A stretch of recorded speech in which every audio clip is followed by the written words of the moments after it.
রাসেল ভাইপারের আতঙ্কে নির্বিচারে মানুষ অজগর থেকে শুরু করে সব ধরনের নির্বিষ সাপগুলো মারতেছে।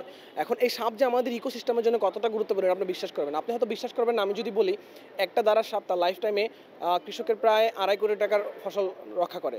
২.৫ কোটি, ইয়েস আই সেড ২.৫ কোটি। কয়েকদিন আগে একটা নিউজ ভাইরাল হয়েছিল যে একটা পেঁচা তার জীবনে ১৭ লক্ষ টাকার ফসল সম্ভবত রক্ষা করে, এরকম কিছু। না, আমি আপনাকে একটা তথ্য দিলাম, সেটা হচ্ছে একটা দাঁড়ার সাপ ২.৫ কোটি টাকার ফসল বা কৃষকের উপকার করে ২.৫ কোটি টাকার তার জীবদ্দশায়। সো বুঝতেই পারতেছেন একটা সাপ কৃষকের জন্য কতটা উপকারী। যেমন ধরেন আমরা যদি সাপ মেরে ফেলি সাপ, তাহলে কি হবে, ইঁদুর এবং ব্যাঙের সংখ্যা অনেক পরিমাণ বেড়ে যাবে। ইঁদুরের অত্যাচারে কিচ্ছু ঠিক থাকতে পারবে না, মানুষ বাঁচতে পারবে না, এবং ব্যাঙ যদি অনেক সংখ্যায় বেড়ে যায় সেক্ষেত্রে পোকামাকড় নিধন হবে। মানে ব্যাঙের প্রধান খাবার পোকামাকড়, ওরা এত পরিমাণ পোকামাকড় খাবে যে পোকামাকড় আর অস্তিত্ব থাকবে না।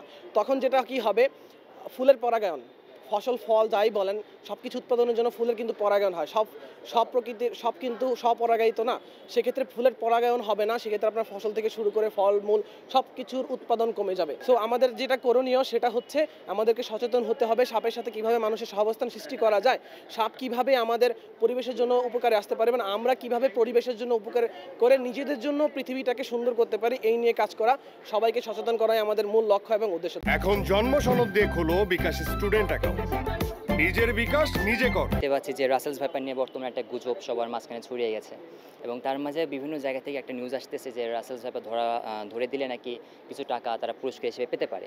এক্ষেত্রে দেখা যাচ্ছে অনেক মানুষই হয়তো রাসেলস ভাইপার ধরা একটা ট্রাই করবে।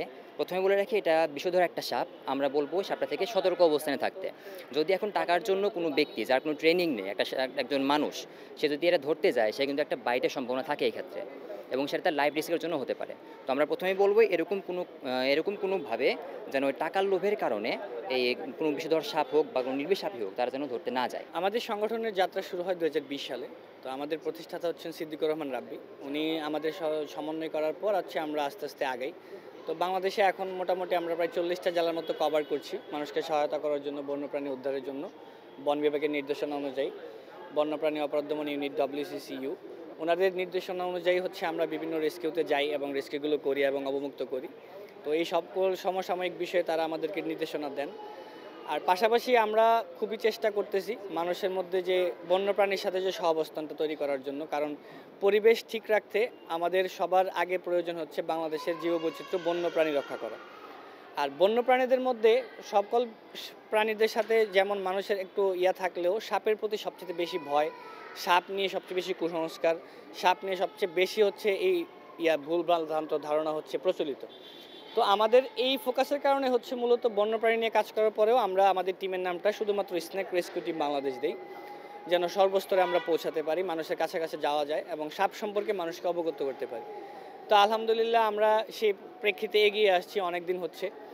তো এখন 2024 সাল, আমাদের সদস্য সংখ্যা 200-রও বেশি।